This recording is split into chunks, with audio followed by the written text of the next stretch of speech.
Gracias, Aloha Pa. Es realmente un gusto y un honor compartir con ustedes. Quiero agradecer infinitamente al comité organizador de Escuela de Verano, que con mucha paciencia y con mucho amor han acompañado cada charlista con sus necesidades, y la verdad que ha sido muy generoso de parte de ellos y ellas en ese comité. Y agradezco también al señor Maishadi, realmente ha sido las características que mencionó de Abdul Baha son muy relacionados a lo que vamos a estar viendo respecto al rol de individuo en el plan de 9 años que comenzamos en abril 2022. Voy a poner mi, ¿cómo se llama? Mi alarma para que no sobrepase la hora, y quería comenzar. Se ve la pantalla, ¿no? ¿Está bien? Sí, fantástico. Sí. Perfecto. Ok, entonces vamos a comenzar, y yo he marcado desde hasta las 40 minutos y después ya 5 minutos de yapa para terminar. Vivimos hoy en un periodo único en la historia. Además que la humanidad,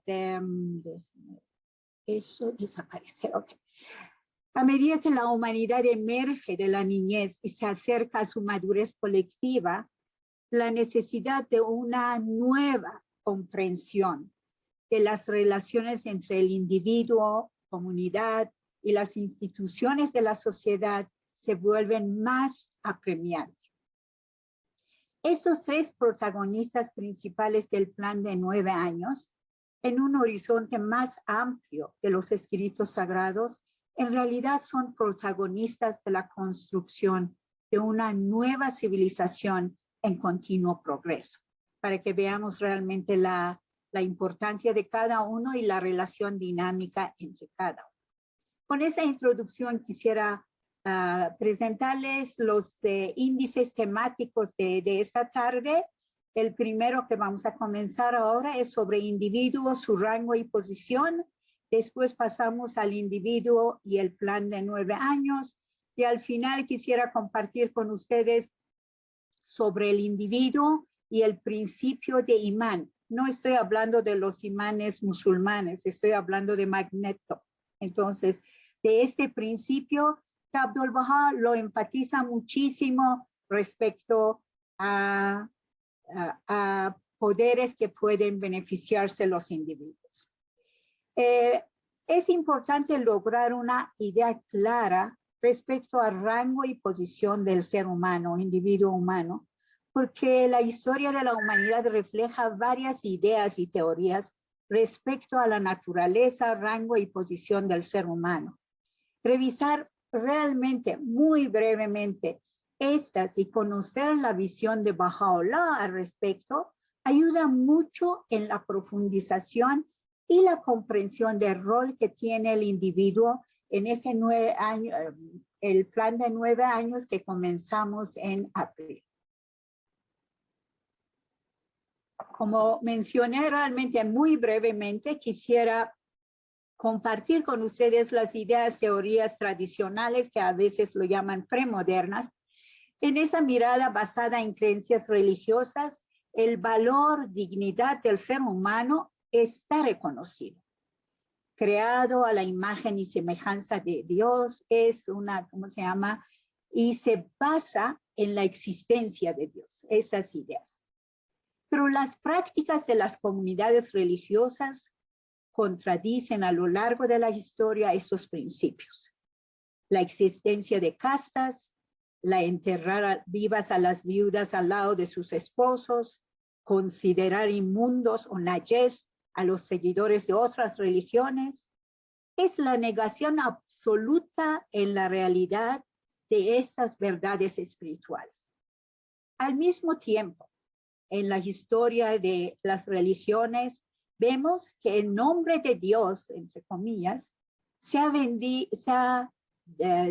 venido justificando, defendiendo despotismo, tiranía, tanto en la política como en la religión, en la organización de la religión. Las teorías modernas que coinciden más o menos con Renacimiento han sido una reacción y una rebelión a esas contradicciones de las teorías y prácticas tradicionales. El modernismo rechaza totalmente las teorías tradicionales, reclama la dignidad, rango elevado del ser humano, basado en las evidencias y capacidades de su mente y la razón. Y sobre todo también su contribución a las causas sociales como libertad de expresión, democracia y otras, más que a sí mismo ocuparse de sí mismo. Y reclaman y denuncian que hay que eliminar a Dios para rescatar a la dignidad y valor del ser humano. El uso exclusivo de la razón humana nos ha enfrentado, así para acortar realmente todas las explicaciones intermedias, nos ha enfrentado con tres problemas fundamentales hoy en día que realmente la humanidad no sabe cómo enfrentarlo o cómo resolverlo. Y a veces ni saben describirlo en su complejidad tan grande que tiene. Uno es la destrucción del medio ambiente, que es, ¿cómo se llama? Es uno de los desafíos muy grandes del mundo de hoy. La otra es la carrera de armamentismo. Y la tercera es las desigualdades nacionales, internacionales, sociales. La distinción más grande de nuestro mundo, de nuestra sociedad, es la desigualdad ahora. Hasta muchos están hablando de que la Agenda 2030 con los objetivos de desarrollo sostenible están en peligro porque las desigualdades son el talón de Aquiles de esa agenda. No se puede lograr, muchos están diciendo, los 17 objetivos de la Agenda 2030 o de objetivos de desarrollo sostenible, no se va a poder cumplir porque por la persistencia y además con el COVID, aumento de las desigualdades y las brechas. Eso es lo que más o menos podemos decir. Obviamente estoy resumiendo por el beneficio del tiempo lo que la razón pura nos está haciendo enfrentar. Por otro lado, hay teorías o ideas postmodernistas que además, o sea, obviamente que hacen todo las críticas al modernismo y de que estaba basado en las ideas y gustos de una raza y un sexo, ¿no? Que no era de diversidad de toda la humanidad. Esta teoría rechaza el concepto de honor y nobleza de un ser humano universal. No existe ningún ente universal llamado el ser humano. Hay chinos, japoneses, árabes, ¿no? De diferentes países, pero no se reconoce el ser humano como un ente universal que, ¿cómo se llama? Y además también dicen que no hay valores basados en evidencia. Todo tipo de valores es una creación de la mente y por lo tanto es muy relativo. Entonces, cuando rechazamos al ser humano como un ser humano universal, como rechazamos la unicidad del ser humano y su valor que tiene, entonces abrimos realmente las puertas a, ¿cómo se llama? No hay espacios para reclamar derechos humanos que, por ejemplo, por motivo de cultura, por motivo de creencias religiosas, mucha gente en diferentes partes del mundo está enfrentada. En realidad, la intención de ese grupo, de esa escuela de pensamiento, es positiva, es muy bueno. Querían enfatizar y visibilizar la diversidad de los seres humanos.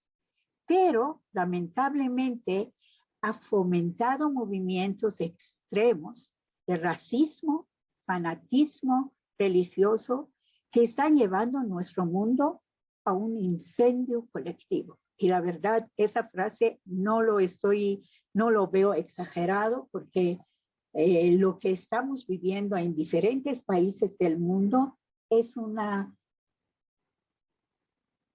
señal que este diagnóstico es más o menos real. Ahora, frente a todo eso, Baha'u'lláh tiene una visión totalmente diferente al ser humano, que responde a las inquietudes de cada grupo, de cada evolución que ha habido en ese correr de la historia respecto a la naturaleza, posición y rango del ser humano. Pero no queda ahí en eso, sino que también ofrece miradas muy diferentes que eleva el rango del ser humano. Baha'u'lláh dice: oh hijo del espíritu, te creé rico, ¿por qué te empobreces? Te hice noble, ¿por qué te degradas? De la esencia del conocimiento te di vida. ¿Por qué buscas esclarecimiento en alguien fuera de mí? Con la arcilla del amor que moldeé, ¿cómo puedes ocuparte de otro?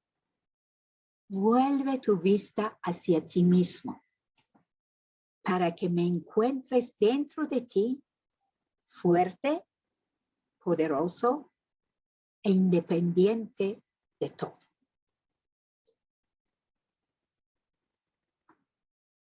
Esa visión de Baha'u'lláh sobre la posición del ser humano se rescata el honor y dignidad del ser humano, que es su identidad. Refleja que el ser humano universalmente es una imagen y semejanza de Dios, de perfecciones. Sin embargo, reconoce también que el ser humano está en medio de dos culturas. Una cultura de la sobrevivencia del más fuerte, que es de la selva, racionalidad netamente material, y la otra que es la nobleza, dignidad y honor, que es la racionalidad espiritual. El ser humano, además, también, eso también era uno de los puntos de conflicto entre las diferentes escuelas de pensamiento que compartí brevemente con ustedes. El ser humano es un ser individual, pero a la vez social. No tiene que pensar solo en sí mismo, sino también en todos los seres humanos. Abdu'l-Bahá dice: hoy es un ser humano aquel que se levanta a servir a todos los habitantes de la tierra, no su pueblo, de la tierra.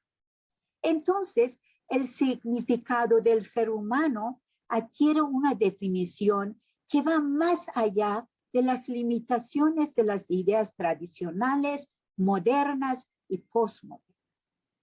Y en verdad tenemos que estar conscientes de que nuestra participación en los planes de la fe requieren la participación de un ser humano con esfuerzo diario para alcanzar los elevados estándares señalados por Baha'u'lláh.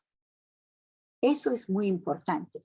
Si participamos en los planes según las escuelas anteriores, nuestra contribución y nuestra participación va a tener muchas dificultades y va a dificultar también los planes. Entonces, el estándar que Baha'u'lláh contempla para el individuo que pueda desempeñar efectivamente, para que pueda desempeñar efectivamente su papel en la asistencia activa a la sociedad para lograr una prosperidad material y espiritual duradera, es ciertamente alto. Pero, sin embargo, la perfección no es un requisito. Lo que se requiere de nosotros es un sincero esfuerzo diario para avanzar hacia este alto estándar. Entonces, es inclusivo, todos podemos participar, no importa los defectos que tengamos, pero que tengamos ese sincero esfuerzo diario para ir recuperando y rescatando. Se nos pide recorrer un camino común de servicio en los planes, apoyándonos unos a otros y avanzando juntos, con la humildad suficiente para valorar la contribución de cada persona y evitar las trampas hipócritas de hipocresía que a veces existen. Con esta introducción respecto al individuo y su rango y posición, quisiera entrar ahora brevemente también a lo que nos espera o lo que la casa espera de cada individuo durante esos 9 años que vamos a embarcar en ese plan a nivel internacional. Baha'u'llah declara, eso sí está en el mensaje de 30 de diciembre. Baha'u'llah declara que el propósito por el cual los mortales han llegado de la nada absoluta al dominio del ser es que trabajen por la mejora del mundo y que convivan en concordia y armonía. Y para eso Él ha revelado enseñanzas que lo hacen posible. Entonces, estamos viendo el propósito de nosotros y para contribuir al plan es en esto, mejorar el mundo y convivir con otros en armonía y concordia. Ahora veremos los objetivos. El mundo Bahá'í se concentra, la Casa Universal de Justicia enfatiza, en un único objetivo con ese plan, que es la liberación de poder de construcción de sociedad de la fe en medida cada vez mayor. Entonces, el esfuerzo diario de nosotros también se refleja en ese objetivo. La prosecución de ese objetivo general requerirá un mayor aumento de la capacidad del creyente individual, de la comunidad local y de las instituciones. Entonces, el objetivo general demanda, nos llama, nos invita a aumentar, a mejorar nuestra capacidad individual. Ahora, en la segunda página, en este famoso párrafo que es tan claramente describe, no es que en otras partes no haya, pero en esa parte la Casa Universal escribe con mucha inspiración divina que no podría ser esperar de otra manera, porque es el cuerpo supremo y que tiene, ¿cómo se llama? No es una actividad intelectual, sino que realmente es inspiración divina a la institución sagrada. Describe características, tareas para el individuo que rechazan todas esas creencias anteriores que mencioné y eleva su mirada hacia un horizonte donde Baha'u'llah lo menciona en esa palabra que hemos compartido juntos. La Casa Universal de Justicia enfatiza, dice, las almas encendidas que están apareciendo mediante los procesos del plan buscan obtener una comprensión cada vez más profunda de las enseñanzas de Baha'u'llah, que es el remedio soberano para toda la enfermedad, y aplicarlas a las necesidades de su sociedad. O sea, buscan, comprenden, profundizan su comprensión, pero la profundización también se hace en la aplicación y tienen que aplicarla. No es solamente un acto teórico, una actividad teórica, sino que implica todo el ser, la mente, el alma y el corazón y las actividades humanas. Va siguiendo enfatizando más. Estas almas encendidas están dedicadas a la prosperidad de todos, no solamente su pueblo o los bahá'ís o su familia, pues reconocen que el bienestar de los individuos depende del bienestar de la sociedad en su conjunto. Pero a la vez, o sea, aunque están buscando esa prosperidad para todos, también son ciudadanos de sus países y de sus sociedades leales, pero que rehuyen partidismo y la lucha por el poder mundano. Entonces buscan bienestar, pero no a través de política partidaria ni las luchas por el poder. En su lugar, se centran en superar diferencias, armonizar las perspectivas, promover el uso de la consulta para toma de decisiones. Porque la política partidaria y la lucha de poder es para ejercer el poder. Y la casa, obviamente, basado en todos los escritos sagrados, está demostrando a la humanidad otro proceso de toma de decisiones que no es vertical, no está basado en un individuo o un grupo élite, sino que es participación horizontal de todos, con sus rasgos y características espirituales que tiene. Pero aquí esos ciudadanos están cambiando el proceso de toma de decisiones en la sociedad. Vuelve a enfatizar eso de social e individual, espiritual y material.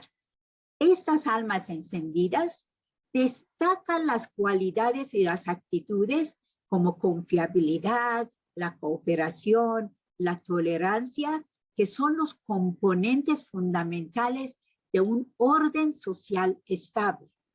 Ya estamos viendo realmente con todos los desafíos que hemos vivido con COVID, que realmente es necesario desarrollar, profundizar, enraizar en nuestras sociedades esas cualidades que tienen raíces espirituales. Pero no quedan ahí. Ahí está otra guía para muchos grupos en el mundo que necesitan de despertar y ver la realidad de otra manera. Pero a la vez defienden la racionalidad y la ciencia como elementos esenciales para el progreso humano. Está bien, vamos con todas las cualidades espirituales, tanto a nivel individual como su traducción a nivel social, pero no podemos dejar de lado el poder de la razón humana y también el poder de la ciencia, para que vean cómo se va generando equilibrio y cómo esas escuelas que rápidamente hemos pasado se enfocaban hacia uno u otro lado. Igual, de nuevo, esas almas encendidas, la Casa Nostal de Justicia dice, abogan por la tolerancia y la comprensión, teniendo la unicidad inherente de la humanidad en un lugar predominante de su pensamiento. O sea, sin este principio de unicidad del ser humano, es imposible hablar de la unidad en diversidad. La diversidad se vuelve un escenario de conflictos y sobrevivencia que son del más fuerte, que son las leyes o los principios que se asigna a la selva. Pero también ven a cada persona como un posible compañero con quien quieren colaborar. Y se esfuerzan por fomentar un sentimiento de compañerismo, incluso entre los grupos que tradicionalmente han sido hostiles entre sí. O sea, su principio espiritual individual tiene una manifestación, una implicancia a nivel social, que es acercar los grupos antagónicos. Otra de las de los puntos también de conflicto en las escuelas que repasamos rápidamente. Estas almas encendidas ven el poder que posee la verdadera religión para transformar los corazones y superar la desconfianza. Pero a la vez, y comparten sus creencias generosamente con los demás. Y son, pero respetuosos con la libertad de conciencia de cada alma. Y nunca imponen sus propias normas a nadie. Nosotros no tenemos duda que la verdadera religión es el instrumento más poderoso para la paz, la unidad y seguridad del mundo. Lo compartimos con otros, pero no imponemos a nadie nuestros principios. Ahora, la pregunta que surge es cómo asumir y lograr los roles y las tareas del plan de 9 años como un alma encendida. No es como o sea, un individuo que, bueno, al final cumple porque tiene que cumplir, sino como un alma encendida. O sea, es totalmente la actuación, la visión y los sentimientos son diferentes. Y con esto quisiera entrar al último punto de esa conversatoria sobre el individuo y el principio de imán. Yo sé que o algunos estamos pensando en los imanes de los musulmanes o estamos pensando en los botoncitos que tenemos sobre nuestros refrigeradores. Pero en realidad el principio de imán que Abdu'l-Bahá en realidad lo enfatiza mucho es algo muy maravilloso. Obviamente con todo lo del plan de 9 años que la Casa Universal de Justicia dice los logros que hemos tenido van a ser casi invisibilizados frente a la magnitud de logros que nos espera, ¿no? Entonces uno queda pensando, ¿cómo podemos atraer las fuerzas espirituales que permean la creación entera para que nos ayuden? ¿Cómo podemos atraer las fuerzas espirituales de una manera constructiva que nos permita desarrollar nuestra naturaleza espiritual también? O sea, el plan no va a ser que va a cambiar el mundo, también va a cambiar a los individuos. Cada uno de nosotros que participamos en ese plan, vamos a transformarnos también nosotros. Esas obviamente son preguntas existenciales que son muy complejas para responder, pero tenemos la dicha de que este asunto tan complejo se vuelve muy claro con una poderosa analogía usada por el maestro.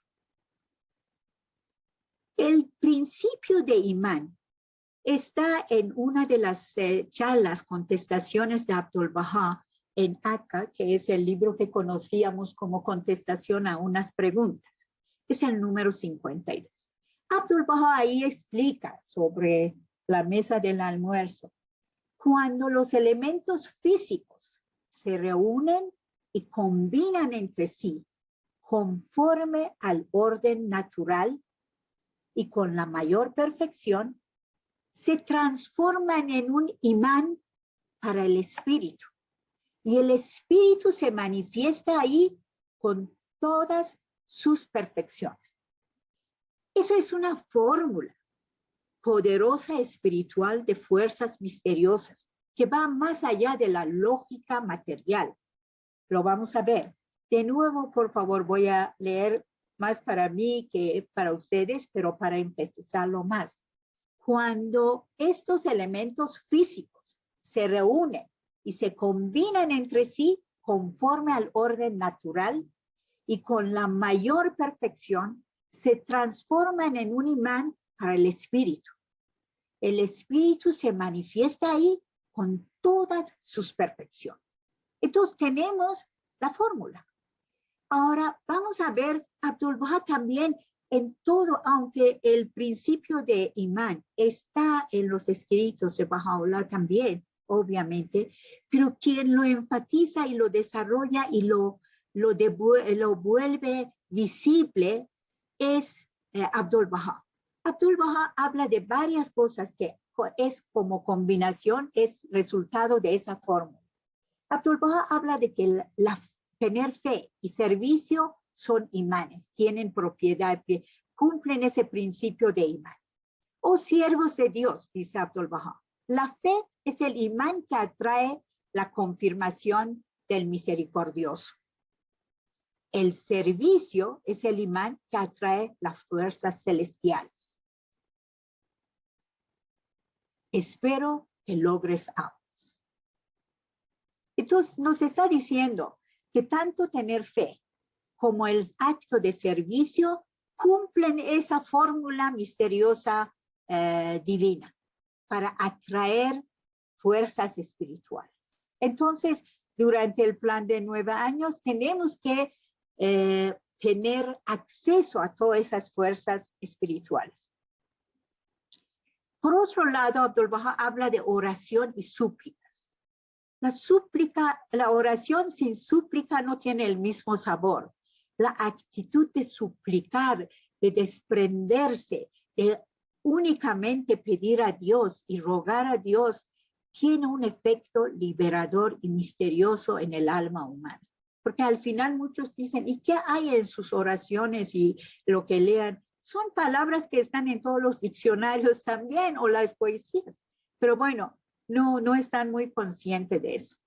Y la verdad que con seguridad yo sé que cada uno de ustedes presente en diferentes lugares de Chile o diferentes países deben tener más de decenas de experiencias personales de cómo la oración y la actitud de súplica se convierten en imán que atraen las confirmaciones divinas, las fuerzas espirituales.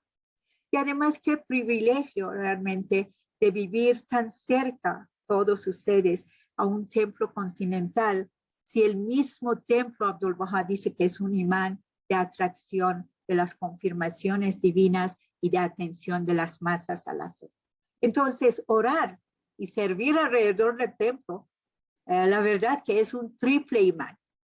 Eso trae mucho más fuerzas y confirmaciones para las comunidades que están alrededor del templo. Y es un privilegio para todo nuestro continente y con mayor razón para los países vecinos que estamos cerca a ustedes. Otro de las fórmulas que Abdu'l-Bahá menciona que atraen fuerzas espirituales es la enseñanza. No voy a leer la parte de arriba, aunque lo puse para que la cita sea completa, porque habla que si no enseñamos, ¿qué va a pasar? Pero Abdu'l-Bahá dice después, en cambio, cuando la lengua del maestro está ocupada en la enseñanza, naturalmente se estimulará a sí mismo, transformándose en un imán que atrae la ayuda divina y la munificencia del reino. Y será como el pájaro a la hora del amanecer, el cual se llena de alegría con su propio canto, su gorjeo y su melodía. La enseñanza de la fe nos convierte en un imán de atracción de fuerzas espirituales, que como consecuencia es como un pajarillo que al amanecer comienza a cantar en alabanza a la aparición del sol material y que alegra con su melodía a los oyentes. Otro que es muy interesante, otro de los imanes que Abdu'l-Bahá menciona que atraen fuerzas espirituales es, dice, dirige tu atención a las tablas sagradas y menciona algunas para que vean la fórmula es perfecta con todo detalle. Lee Ishraqat, Tajalliyat, las palabras de paraíso, las buenas nuevas, el Tarazat y el libro más sagrado. Ishraqat, Tajalliyat, palabras del paraíso, las buenas nuevas, el Tarazat y el libro más sagrado que es el Kitab Aqdas. Entonces verás que esas enseñanzas celestiales son hoy el remedio para un mundo enfermo y doliente y un bálsamo curativo para los males del cuerpo de la humanidad. Eso es un testimonio, pero dice, estas tablas son el espíritu de vida, el arca de salvación, el imán que atrae la eterna gloria. De nuevo, la fórmula está perfecta. El imán espiritual está ahí. La fuerza dinámica que motiva el íntimo ser del hombre. Todas estas citas son de selección de los escritos de Abdu'l-Bahá. Otro de los temas que todos conocemos y sabemos de sus implicaciones, impactos que tiene, Abdu'l-Bahá habla del principio de imán cuando hay unidad entre los amigos. Este asunto de unidad entre amigos, Abdu'l-Bahá dice, es de suma importancia. Es el imán que atrae las confirmaciones de Dios. Si una vez la belleza de unidad de los amigos, ese divino amado, se engalana con los adornos del reino de Abha, es seguro que dentro de muy poco tiempo, esos países, y se refiere a los países de Occidente, vamos a ver, se convertirán en el paraíso del todo glorioso, que del Occidente los esplendores de la unidad arrojarán sus brillantes rayos sobre toda la tierra. Eso es para nosotros que vivimos en Occidente. Y ahí está un imán para nosotros con la fórmula perfecta. Ahora, les tengo hacia allá a finales de la charla, les tengo, ¿cómo se llama? Una sorpresa. Una fórmula de Abdu'l-Bahá para transformarnos o transformarse en un imán. Que estoy segura que la verdad que si alguien piensen un poco y yo voy a pasar a la siguiente lámina y si a alguien se le ocurrió eso, por favor, sin levantar la mano, abren su micrófono e intervengan. Es una sorpresa, piensen un minuto y después pasamos. La oración. Ya fue mencionado. Voy a pasar, si es que han adivinado cómo está ahí, entonces ahí pueden decir sus opiniones. ¿Listo? Gracias. Es como para un poco ir, para que no se cansen hacia el final. Abdu'l-Bahá habla del principio de imán en la limpieza. Limpieza diaria. La limpieza en el reino material está traducido, por favor, no es traducción oficial. Aunque es un asunto físico material, tiene fuerte impacto en la espiritualidad. Y si ustedes realmente se animan a revisar, o si conocen, seguro conocen, las memorias de Akka, de doctor 9 años de Akka, de doctor Younes Khan Afroukhdeh, en las condiciones de Akka, donde no había agua, y ahora cuando vamos nos damos cuenta cómo es ahora, imagínense más de 100 años atrás, que no había agua, que no había nada de limpieza. Abdu'l-Bahá era el perfecto ejemplo de limpieza y de la delicadeza, no solamente limpieza, sino realmente en todo tenía eso. Ahí hay varios de los hábitos diarios de Abdu'l-Bahá que es sorprendente. Es que no podía, o sea, él cambiaba su camisa 2 veces al día. Doctor Younes Khan escribe. Y dice, aunque no había mucho polvo, pero como era esencia de delicadeza y de limpieza, cambiaba 2 veces su camisa cada día. Era imposible que se acerque a la mesa de comida sin haber lavado la mano. Y muchas otras hábitos que tiene que, como un comercial, les dejo para que esta noche vayan a revisar su libro de memorias de Akka. Puede ser en capítulos 5 y 6, por si acaso, si les interesa. Entonces, la limpieza diaria que hacemos como para estar presentable a los demás, hoy adelante ojalá podamos pensarlo como un imán que atrae espiritualidad, las fuerzas espirituales, ir más allá de lo social y de lo material y levantar nuestra mirada hacia mundos espirituales. Y voy a llegar, ya estoy al final de la presentación, pero quiero contarles una anécdota aquí sobre pureza y sinceridad. Y eso ha contado el doctor Peter Hahn en una de sus charlas. Él dice que, creo que ha sido en 80s, había una pareja de refugiados bahá'ís que estaban viviendo en Texas. Y se llegaban noticias de que estaban enseñando la fe a muchos. Y lo curioso era que ninguno de esos dos hablaba bien inglés. Era terrible su inglés. Así en esos términos, dice él. Yo no estoy exagerando. Y todos estábamos sorprendidos y de cómo entonces hay tantos ingresos. Además, en Estados Unidos siempre en áreas urbanas, igual en otras partes también, no es tan fácil enseñar y que la gente comienza a ingresar a la fe. Entonces, doctor Peter Hahn dice, bueno, yo al final con esa curiosidad no pude más y viajé a esa ciudad, que era una ciudad más o sea, poblado, pero más tipo campo, ¿no? Cerca más al campo. Me fui a esa ciudad a visitar a los amigos bahá'ís ahí. Y bueno, saludé a esa familia, tuvimos una reunión, he visto algunos bahá'ís nuevos.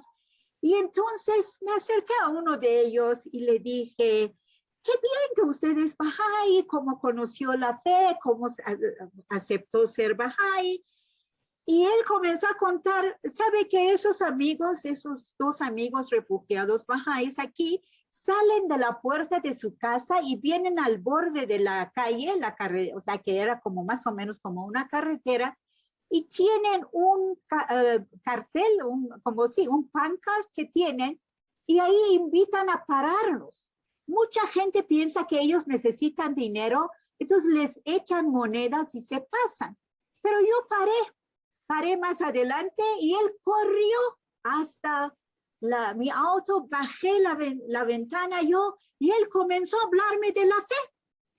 Entonces, doctor Hahn dice, ¿y usted? Ya, tengo 5 minutos más. Doctor Hahn dice, yo me quedé ahí. Le dije, ¿y usted entendió algo de lo que él le hablaba? Y él dijo, no, pero no sé lo que habló. Pero la sinceridad de su mirada y la pureza de su mirada me ha hecho pensar que debo investigar esa fe. El poder del imán que Abdu'l-Bahá nos da va más allá de la lógica racional. Es un poder misterioso, divino, que solamente los que tienen acceso a los escritos sagrados pueden profundizar y ojalá